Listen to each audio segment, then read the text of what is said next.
Ration card আৰু অৰুণোদয়ক লৈ আহি গ'ল ডাঙৰ খবৰ। ৫জনতকৈ কম সদস্যৰ পৰিয়ালে নাপাব ৰেচন কাৰ্ড। অৰুণোদয় আঁচনিৰ বাবে বহু লোকে ৰেচন কাৰ্ডক লৈ সংঘটিত কৰিছে দুৰ্নীতি। পৰিয়ালৰ পৰা বিচ্ছিন্ন কৰি লৈছে ৰেচন কাৰ্ড। গোৱালপাৰা, ধুবুৰী, হাইলাকান্দি আদি অঞ্চলত অৰুণোদয় আৰু চৰকাৰী ঘৰৰ বাবে সুকীয়াকৈ ৰেচন কাৰ্ড লোৱাৰ অভিযোগ। ৰেচন কাৰ্ডক লৈ শীঘ্ৰেই চলিব তদন্ত অভিযান। ৰেচন কাৰ্ড পাবলৈ ২ লাখতকৈ কম আয়ৰ হ'ব লাগিব। বিসংগতি ধৰা পৰিলেই বিপদ নিশ্চিত।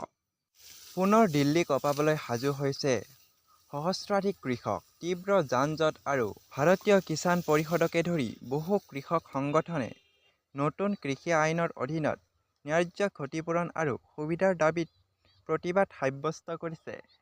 ২ ডিচেম্বৰত নয়ডাৰ পৰা বি. কে. পি. ৰ পদযাত্ৰা আৰম্ভ হোৱাৰ বিপৰীতে আন সংগঠনসমূহে ৬ ডিচেম্বৰত দিল্লী অভিমুখে পদযাত্ৰা কৰিব।